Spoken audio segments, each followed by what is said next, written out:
Merci de vous abonner si vous êtes nouveau sur la chaîne.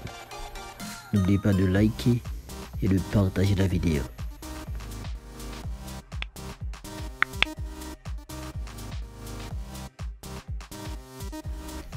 Bonjour et bienvenue à ce nouveau cours sur les fondamentaux du droit.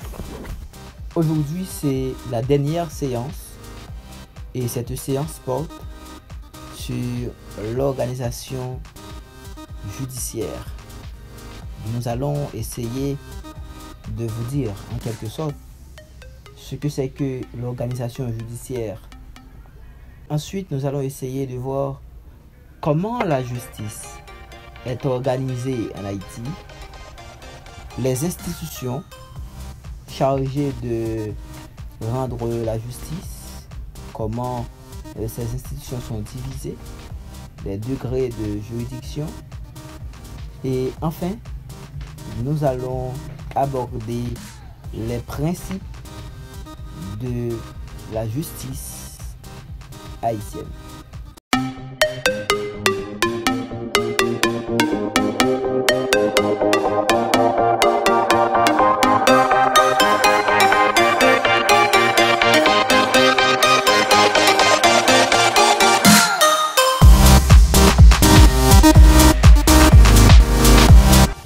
Avant tout, mes chers amis, il faut dire que l'une des fonctions de l'État, c'est bien sûr de faire régner l'ordre de la société. L'État a cette mission de garantir la paix sociale, de favoriser l'harmonie du corps social. Il se doit, en ce sens, d'intervenir dans les différends. Ici, différents, c'est écrit avec des. Les différends qui séparent les individus. Voilà pourquoi il va organiser la justice publique. Si l'on fait une remarque sur les civilisations primitives, il est important de préciser pour vous, mes chers amis, que les personnes exerçaient un droit de vengeance aidé par le clan. Il y avait une question de clan au temps primitif. Donc si dans mon clan, une personne est victime, je peux agir à l'encontre de l'autre clan pour faire justice. C'était le temps de la justice privée. Ça a évolué. On est passé de la justice privée à la justice publique. Et c'était à Rome, bien sûr, qu'un judex privé commençait à trancher les procès. Voilà pourquoi l'arbitrage a été remplacé par les tribunaux d'État, ce qui impliquait un renforcement du pouvoir étatique.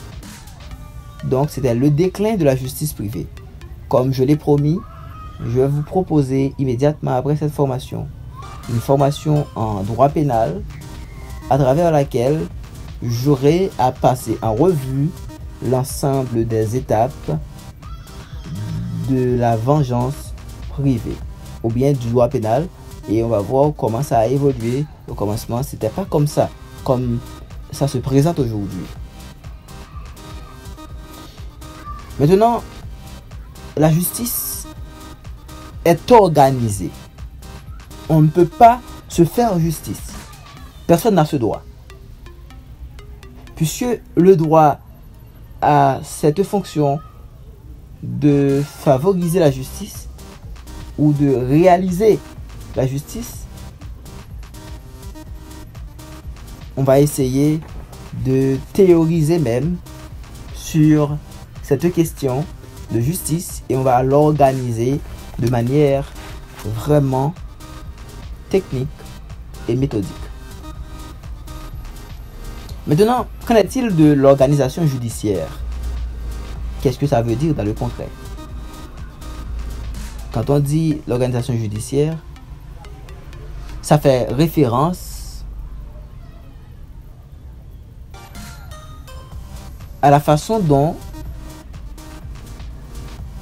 les juridictions s'organisent sont arrangés pour faire droit, pour prononcer le mot du droit.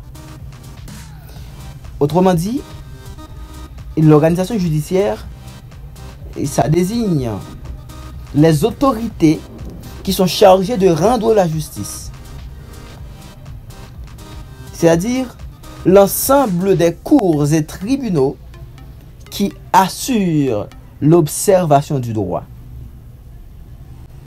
Ces tribunaux et cours sont composés de magistrats et des auxiliaires de justice et en chacun des droits et devoirs.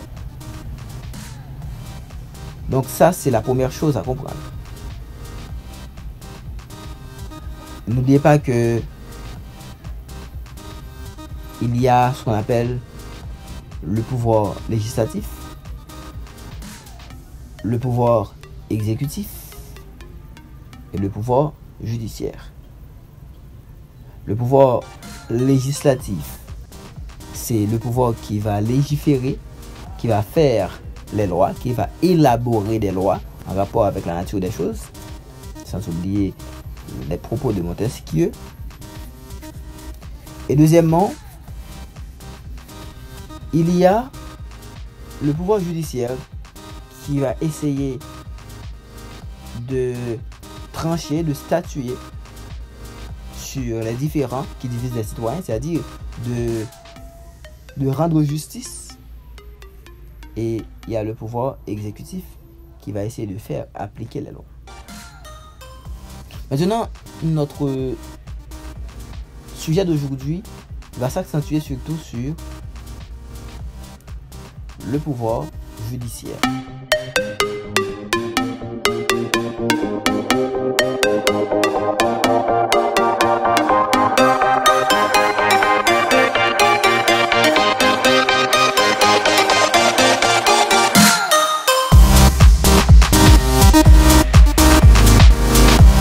Ça s'assure par des magistrats et des auxiliaires de justice. Lorsque nous disons magistrats,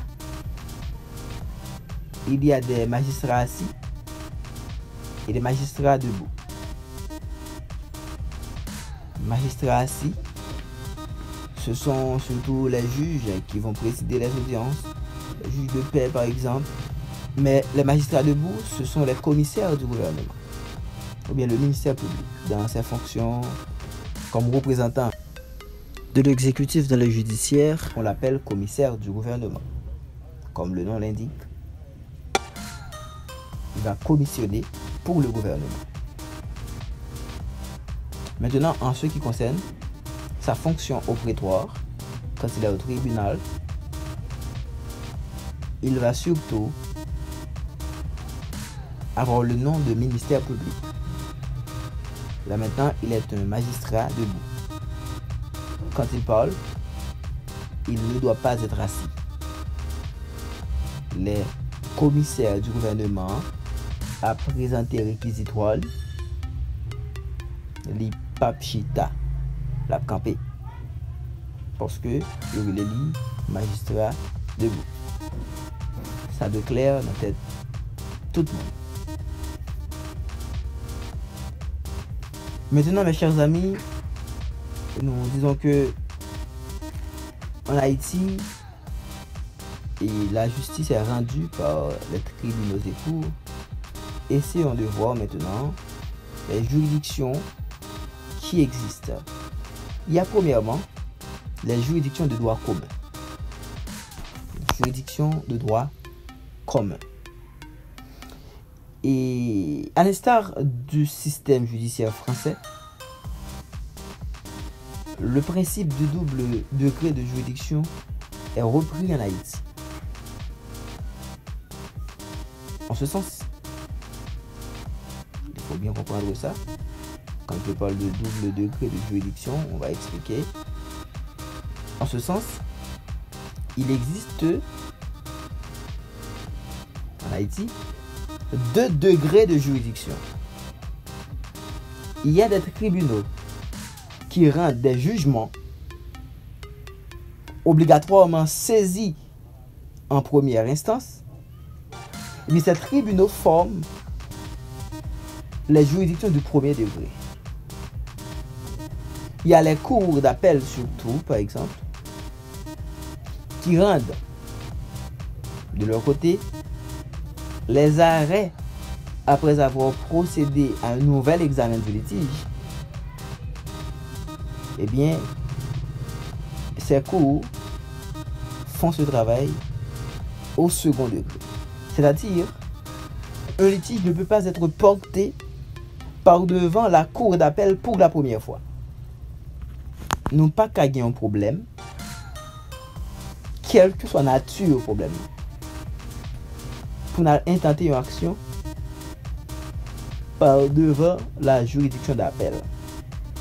La juridiction d'appel est obligatoirement une juridiction du second degré. Ça doit faire en tête. C'est-à-dire, elle ne peut pas entendre une affaire pour la première fois. C'est une affaire qui t'est plaidé déjà. Un juge t'a décidé sous lui déjà. Et que nous pas satisfaits, nous pourrons exercer ce qu'on appelle une voie de recours. Les voies de recours, mes chers amis, ce sont des moyens légaux mis à la disposition des plaideurs pour un réexamen de leur litige. Nous tenons compte, moi-même avec M. Pierre, nous bataille ou bien tenons conflit terrien entre nous. Nous allons dans le tribunal. Le juge a décidé que M. Pierre a raison. Je ne suis pas satisfait. Parce que me dit, décision ça, n'est pas correct. Et bien là, moi capable interjeter appel. Parce que j'interjette appel, je dois directement me rendre à la cour d'appel. Si toutefois l'affaire a été portée par devant le tribunal de première instance. Pourquoi, mes chers amis?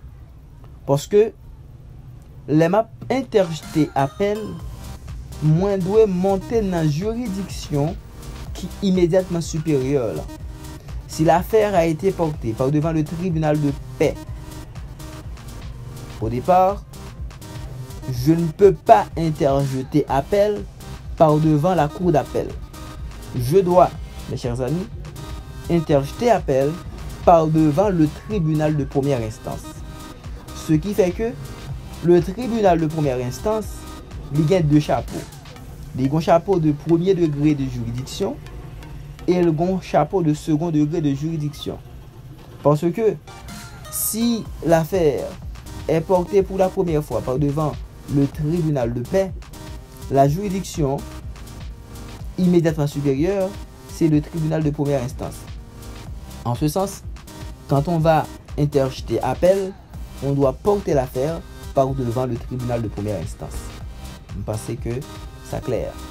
Moi, je dis comme ça, si moi j'ai un problème et que c'est devant un juge de paix d'aller, le juge de paix a rendu une décision, ok, et que décision ça pas fait moins plaisir, moi pas satisfait, moi voulais demander à l'autre juge pour réexaminer le procès, moi j'ai tout droit pour m'aller dans la juridiction supérieure.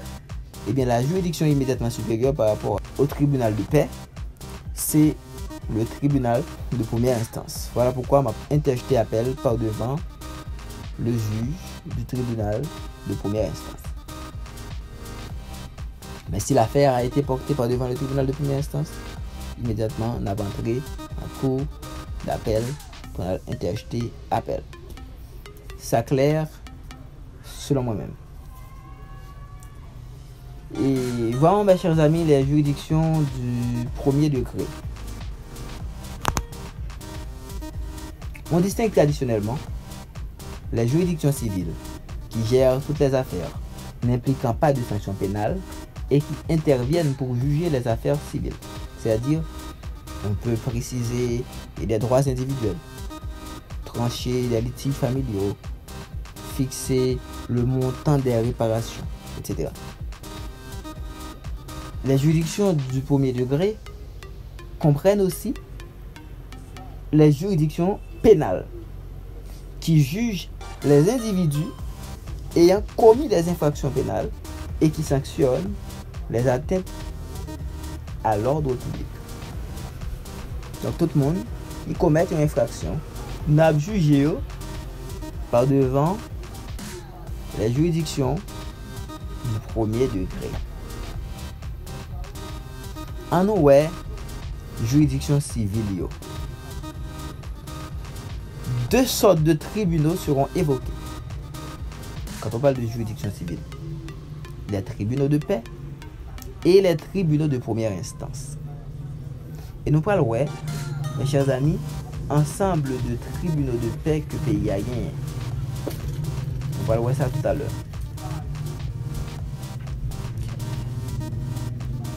En nous, tribunal de paix.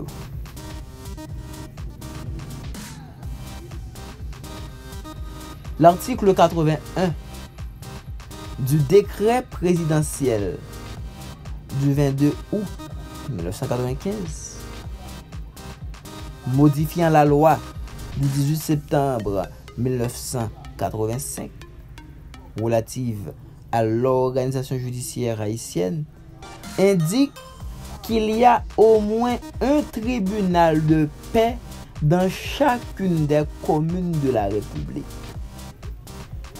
Dans chaque commune qui gagne en Haïti, il y a au moins un tribunal de paix. Et ces tribunaux sont repartis en 4 classes, en tenant compte du développement de la commune. Chaque tribunal de paix est composé d'un juge et d'un greffier.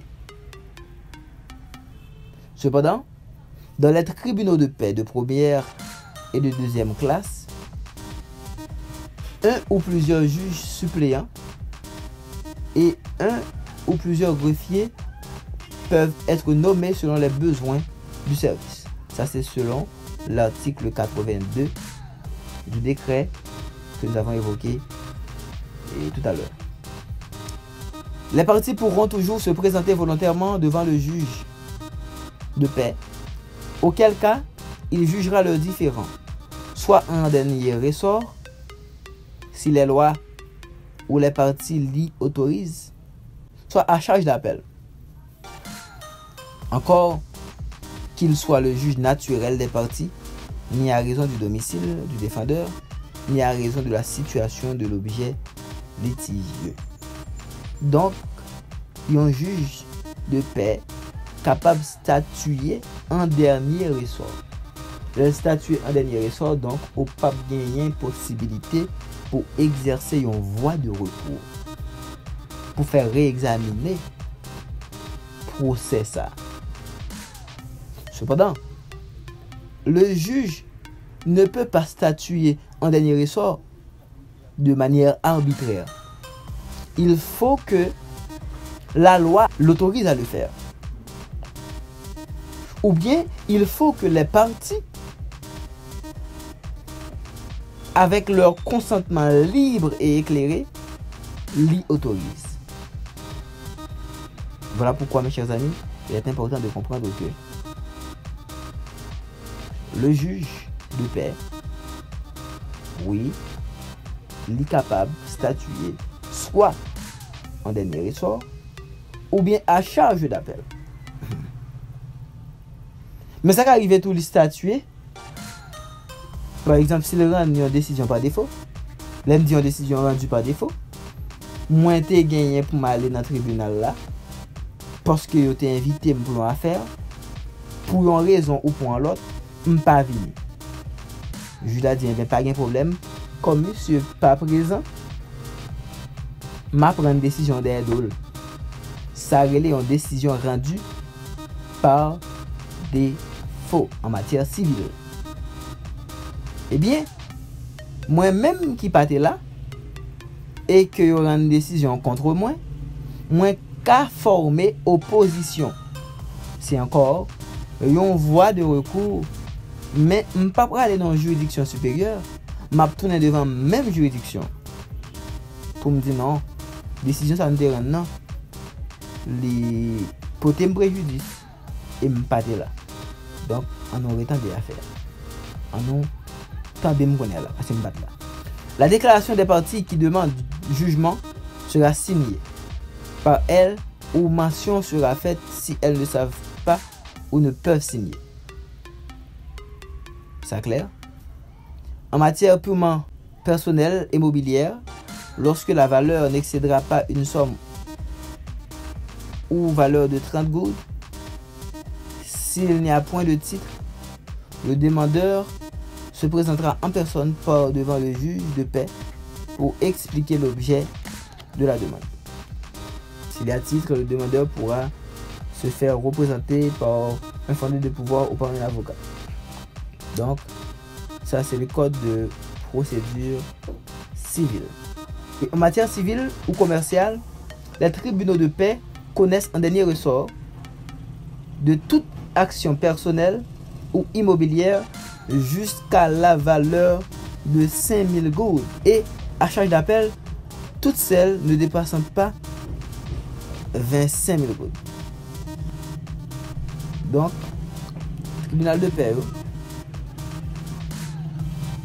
s'il y a traité un litige qui allait jusqu'à 5000 gouttes, il y a statué en dernier ressort. Donc, on va vous aller dans le tribunal de première instance. Mais si il dépassait 5000 gouttes et que le pas arrivé dans 25 000 gouttes, il dépasse 25 000 gouttes, c'est bagaille grande élite. Eh bien, nous sommes capables de porter le devant le tribunal de paix, mais la statuer à charge d'appel. Ils connaissent en outre, mais seulement à charge d'appel, des déplacements de bornes des entreprises sur les cours d'eau commises dans l'année, des complaintes et autres actions processoires fondées sur des faits également comme commis dans l'année. Ok, il y a un peu de bagages pour expliquer là. Par exemple, complainte, qui c'est une action immobilière qui est vraiment importante, mais ma pour elle dans le cadre d'une formation sur la procédure civile. Donc on va voir quelles sont les différentes actions immobilières. Autre chose, et il a dit ici que des demandes en résiliation de baux fondées soit sur le défaut de paiement des loyers et fermages, soit sur l'insuffisance de meubles garnissant la maison ou des bestiaux et ustensiles nécessaires à l'exploitation d'après les articles 1523 et 1536 du Code civil, soit enfin la destruction de la chose louée comme prévu par l'article 1493 du Code civil. Donc toutes ces affaires-là sont des affaires qui peuvent être portées par devant le tribunal de paix.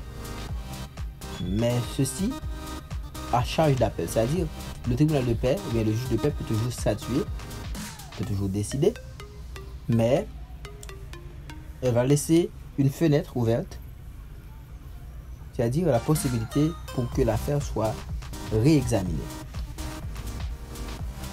Des expulsions des lieux lorsque le bail est expiré. Des demandes en validité, c'est-à-dire si par exemple vous avez loué une maison ou bien vous avez votre maison et que vous l'avez mise en loyer, le délai du bail est expiré et que le preneur ne veut pas vider les lieux. Vous pouvez porter cette affaire par devant le tribunal de paix. Des demandes en validité et en nullité ou main levée de saisie pratiquées en vertu des articles 773 et 774 du Code de procédure civile ou de saisie aux revendications portant sur des meubles déplacés sans le consentement du propriétaire dans les cas prévus aux articles 1869, premier alinéa du Code civil et 773 du Code de procédure civile. Ensuite, de toute matière qui leur sont attribuées par les lois spéciales. Les juges de paix reçoivent également les délibérations des conseils de famille, le serment des tuteurs, subrogés tuteurs, curateurs et arbitres. Ils procèdent à l'opposition des scellés dans les cas prévus par la loi. Ils dressent tous procès-verbaux ayant pour but de constater la perte, l'avarie des marchandises ou de tous autres faits résultant de force majeure. Ici, c'est l'article 89 du décret que nous avons évoqué plus haut. Conformément à l'article 91 du décret, les tribunaux de paix sont également des tribunaux de conciliation.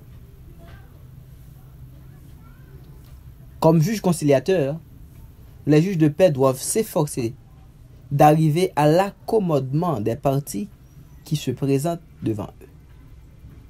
Enfin, le tribunal de paix constitue une juridiction d'exception selon la loi de son institution. Dès lors, il ne peut connaître que des questions placées par la loi dans ses attributions.